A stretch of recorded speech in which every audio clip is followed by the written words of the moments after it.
Hello, my dear friends. Welcome to my YouTube channel, Prahari's Care. So, from the war zone, we are just shifting the subject today to the American realities. What is the reality of the America?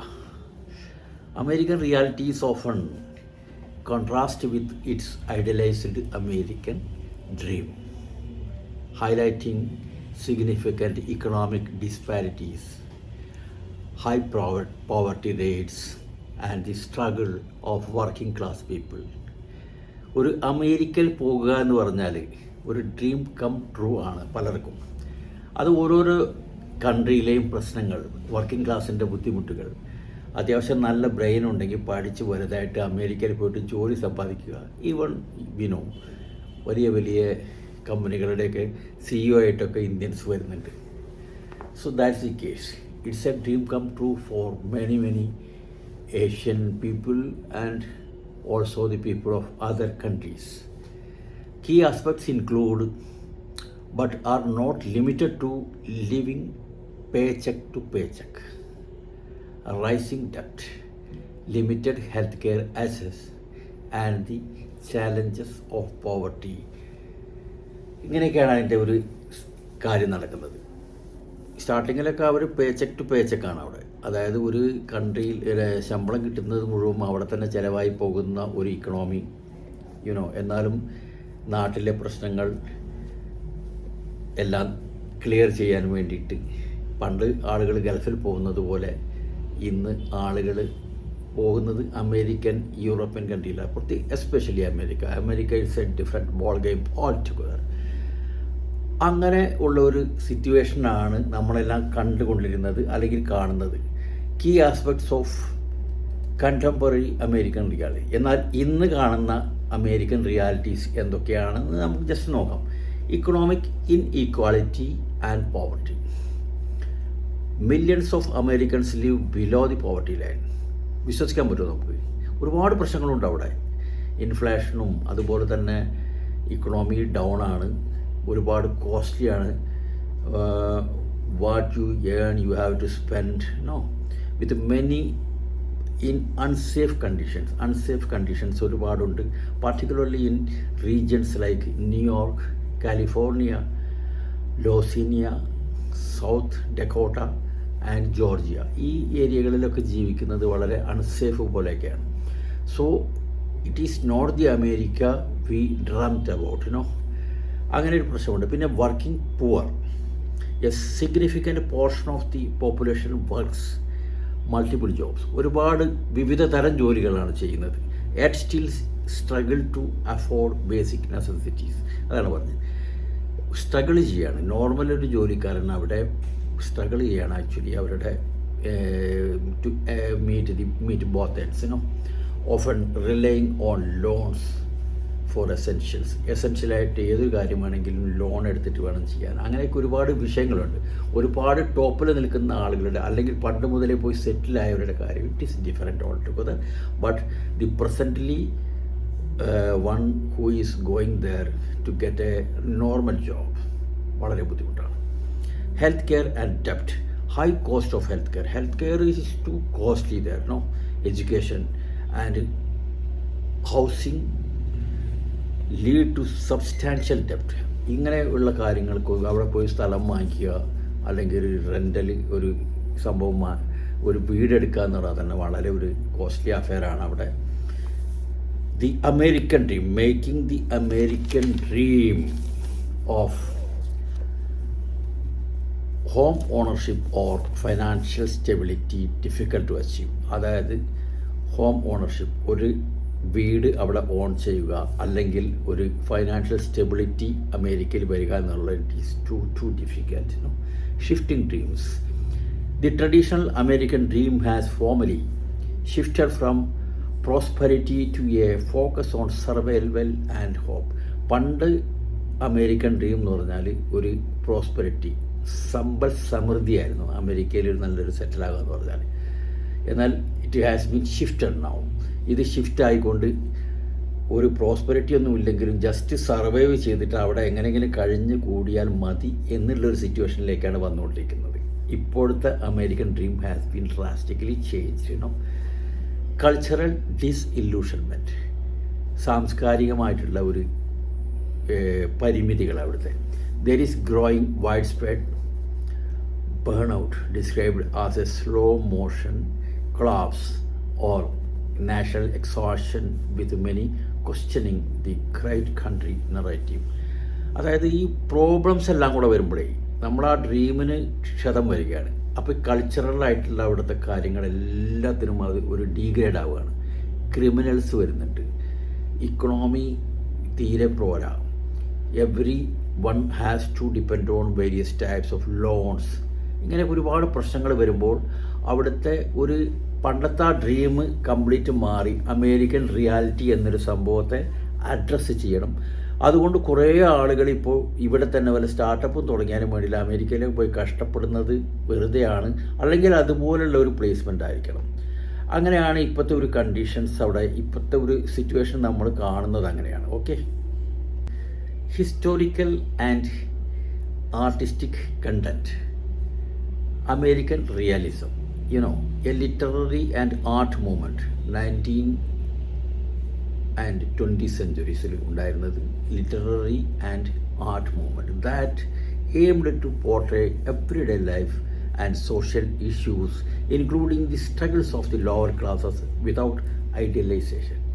Okay, അന്നത്തെ ഏറ്റവും law ക്ലാസ്സിലായിരുന്ന ആളുകൾക്കും ഒരു മുന്നേറി പോകാനുള്ള ഒരു culture അവിടെ ഉണ്ടായിരുന്നു.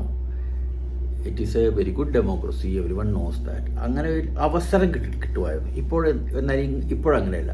Historical perspectives, history analysis such as J. William T. Young's American Realities examines significant episodes from Reconstruction to the present, focusing on topics like social change, industrialization and personal narrative. അങ്ങനെ ഒരുപാട് ഇൻഡസ്ട്രിയലൈസേഷനും കാര്യങ്ങളൊക്കെ വന്നുകൊണ്ടിരുന്നപ്പോൾ അവിടുത്തെ complete think tank തന്നെ change ആയിപ്പോയി. ഒരു survival ഗെയിമായിട്ട് മാറുകയാണ്. അവിടെ ഒരു ടോപ്പ് ലെവലിൽ പ്ലേസ്ഡായ ആളുകൾ തന്നെ സ്ട്രഗിൾ ചെയ്യാൻ തുടങ്ങിയ ഒരു കംപ്ലീറ്റ്, അവിടുത്തെ പൊളിറ്റിക്സ് കംപ്ലീറ്റ് ചേഞ്ചായി. അതുപോലെ തന്നെ ഡിപ്പെൻഡൻസ് ഓൺ അതർ കൺട്രീസ്, അവിടുത്തെ പ്രൊഡക്ഷൻസിൻ്റെയൊക്കെ ഒരു ലഭ്യതയില്ലായ്മ. ടോപ്പ് ലെവലിൽ ജീവിക്കുന്ന ആളുകൾ മാത്രം വളരെ the high brand, the top brands of Asian countries can only survive there. അങ്ങനെയൊക്കെ ഒരു സിറ്റുവേഷനാണ് അവിടെ വന്നത്. അതൊരു ഡിക്ലൈനായി, പണ്ടത്തെ ഹിസ്റ്റോറിക്കൽ കൾച്ചർ ഡിക്ലൈനായി. Documentation projects like Joakim Eskildsen American realities 2011 ഒരു പ്രൊജക്റ്റാണ്. ജോക്കിം എസ്കിൽഡേസൺ എന്ന് പറയുന്ന ഒരാൾ ഉണ്ടാക്കിയതാണ്. American realities documents the lives of people behind poverty statistics. പോവർട്ടിയിലെയും താഴെ ജീവിക്കുന്ന ഒരുപാട് ആളുകളുടെ കണക്കുകളാണ് ആ സമയത്ത് ഈ അമേരിക്കൻ റിയാലിറ്റീസ് എന്നുള്ള ഒരു പ്രോജക്റ്റിലൂടെ പുറത്തു വന്നത്. പുറത്തേക്ക് കാണുമ്പോൾ നമ്മൾ വിചാരിക്കുന്ന അമേരിക്ക ദി റിച്ചസ്റ്റ് നാഷൻ എന്നൊക്കെ പറഞ്ഞ് നമ്മൾ പറയുമെങ്കിലും അവിടുത്തെ റിയാലിറ്റീസ് എല്ലാം പതിയെ വെളിയിൽ വരാൻ തുടങ്ങി. But these realities often highlighted deep tension between the cultural myths of success and the daily struggles. ഒരു കൾച്ചറൽ മിത്തായിരുന്നു അവിടെ. America is equal to success, but it is not. Daily struggle ചെയ്യാണ് അവിടുത്തെ ആളുകൾ. Significant portion of the population sometimes referred to as the American way. ഒരു American way എന്നാണ് ഇപ്പോൾ അറിയപ്പെടുന്നത്. കാരണം it is struggle and struggle all the way. പിന്നെ ഒരുപാട് പാസ്റ്റ് ബിറ്റർ എക്സ്പീരിയൻസ് ഉണ്ട്. നമുക്ക് അതുകൂടി ഒന്ന് ചികഞ്ഞ് നോക്കാം. ഓക്കെ, അമേരിക്കയുടെ ബിറ്റർ എക്സ്പീരിയൻസുള്ള 2 എക്സാമ്പിൾസാണ് ഞാൻ കോട്ട് ചെയ്യാൻ ആഗ്രഹിക്കുന്നത്. One is of course Vietnam war 1954 to 1975. Vietnam War, a protracted conflict that pitted the communist government of North Vietnam and its allies in South Vietnam. Basically North വിയറ്റ്നാമും South വിയറ്റ്നാമും തമ്മിലുള്ള ഒരു conflict ആയിരുന്നത്. ഒരു protracted very very long conflict. Division and conflict. Following the 1954 Geneva Accords, ending French colonial rule. ഫ്രഞ്ചിൻ്റെ colony ആയിരുന്നു വിയറ്റ്നാം. ആ ഫ്രഞ്ചിൻ്റെ കൊളോണിയൽ റൂൾ എൻഡാവുന്നത് 1954 ജനീവ അക്കോർഡിന് ശേഷമാണ്. Vietnam was divided at the 17th parallel North Vietnam led by Ho Chi Minh നമ്മളൊക്കെ കേട്ട ഒരു കമ്മ്യൂണിസ്റ്റ് നേതാവാണ്. അദ്ദേഹമായിരുന്നു നോർത്ത് വിയറ്റ്നാമിനെ ലീഡ് ചെയ്തത്. Sought it unify the country under communism while the US backed a pro western regime in the south. North വിയറ്റ്നാമിൽ Ho Chi Minh എന്നുള്ള communist leader പറഞ്ഞത് നമ്മൾ യൂണിഫൈ ചെയ്യണം, സൗത്തും നോർത്തും ഒരുമിച്ച് യൂണിഫൈ ആയിട്ട് ഒരു വളരെയധികം വലിയൊരു കമ്മ്യൂണിസ്റ്റ് ശക്തിയായി മുന്നേറണം എന്നുള്ളതാണ് എടുത്തത്. ബട്ട് സൗത്ത് വിയറ്റ്നാമിനെ പ്രോ വെസ്റ്റേൺ റിജീമാണ്, അതൊരു വെസ്റ്റേൺ താല്പര്യങ്ങളോട് കൂടെ നിൽക്കുന്ന റിജീമാണെന്നുള്ളതുകൊണ്ട് അമേരിക്ക സപ്പോർട്ട് ചെയ്തു. അമേരിക്കയാണ് ഈ പ്രശ്നങ്ങളൊക്കെ കാരണം. അല്ലെങ്കിൽ രണ്ട് South Vietnam and North Vietnam ഒരുമിച്ച് യോജിച്ച് അവർ പോയി കഴിഞ്ഞാൽ വളരെ സുന്ദരമായിട്ട് അവർക്ക് ഭരിക്കാമായിരുന്നു. But America supported backed the South Vietnam and there has to be a war. There must be a war, no? US involvement escalated dramatically under President Johnson ആയിരുന്നു അന്ന്. After the 1964 Gulf of Tonkin incident, hundreds of thousands of American ground troops were committed alongside intense bombing campaigns. അവർക്ക് ഇന്നത്തെ പോലെയല്ല, മിസൈലൊന്നല്ല. അവർ പിന്നെ വളരെ confidence ആയിട്ട് America അങ്ങോട്ട് boots on ഗ്രൗണ്ടിൽ ഇറങ്ങിയ American troops. Okay, actually they totally underestimated the Vietnam people, particularly the guerrillas of North Vietnam. Nature of the war. The conflict was characterized by guerrilla warfare, utilizing the Ho Chi Minh Trail. അദ്ദേഹം ഉണ്ടാക്കിയ ഒരു പ്രത്യേക തരത്തിലുള്ള guerrilla വാർഫെയറിലൂടെ for supplies which made conventional victory difficult for US forces. ഒരു conventional victory നേടാൻ US ഫോഴ്സസിന് അവിടെ യാതൊരു രക്ഷയുമില്ലാതെ. Actually north വിയറ്റ്നാമും അമേരിക്കയും തമ്മിലായി അടി. സോ ഗറില്ല വാർഫെയറിൽ നമ്മൾ കാണുന്നത് ഈ നക്സലൈറ്റ്സൊക്കെ അങ്ങനെ ചെയ്യുന്നുണ്ട്. അവരവിടെ എവിടെയും പതിയിരുന്ന് അംബുഷ് ചെയ്യും നിങ്ങളെ. പെട്ടെന്ന് they will appear and attack you and disappear, inflicting a lot of damage to the troops, casualties and everything. പെട്ടെന്ന് അറ്റാക്ക് ചെയ്തിട്ട് അപ്രത്യക്ഷമാകുന്ന ഒരു ഇതാണ്. അതും അവർ ഈ ഒരിക്കലും പ്രതീക്ഷിക്കാത്ത സ്ഥലത്തൊക്കെ അംബുഷ് ചെയ്തുകൊണ്ട് നിങ്ങളെ അറ്റാക്ക് ചെയ്യും. ഗറില്ല വാർഫെയറിൻ്റെ അങ്ങനെ ഒരുപാട് രീതികളുണ്ട്. Turning point 1968 Tet Offensive. While a military failure for the North Vietnamese became a psychological turning point that eroded American public support for the war, making it appear a stalemate. ഇതൊരു ആരും വിജയിക്കാത്ത, ജയവും പരാജയവും ഇല്ലാത്തൊരു രീതി പിന്തുടർന്നു 1968 Tet Offensive. മിലിറ്ററി ഫെയർ ആയിട്ട് north വിയറ്റ്നാമീസിന് അതൊരു military fair ആയിരുന്നു. ബട്ട് ജനങ്ങളെല്ലാം അവരെ സപ്പോർട്ട് ചെയ്തു. Okay, ending the war. President Nixon implemented Vietnamization, gradually shifting combat rules of South Vietnamese forces while withdrawing US troops. A peace treaty in 1973 led to final US withdrawal. President Nixon implemented Vietnamization, gradually shifting combat roles of South Vietnamese force. അതായത് south വിയറ്റ്നാമിൻ്റെ കൂടെയാണല്ലോ ഇവർ യുദ്ധം ചെയ്തത്. അതിൽ ആ Kombat, അത് യുദ്ധരീതികളിൽ പതിയെ അവർ പിൻവലിഞ്ഞു. നിങ്ങൾ പാടായി നിങ്ങൾ നോക്കിക്കോന്നുള്ളത്. അത് ഈ അമേരിക്ക എവിടെ ചെന്നാലും കാണിക്കുന്ന ഒരു സംഭവമാണ്.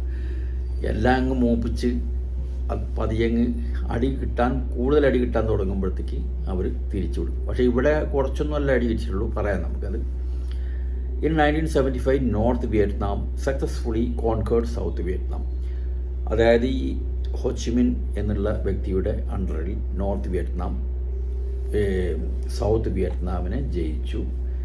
യൂണിഫൈങ് ദി കൺട്രി, അങ്ങനെ ഒരു സിംഗിൾ കൺട്രി ആക്കി മാറ്റി. The war resulted in millions of Vietnamese deaths, ഒരുപാട് millions of Vietnamese deaths and over 58,000 Americans death, causing deep political turmoil in the US.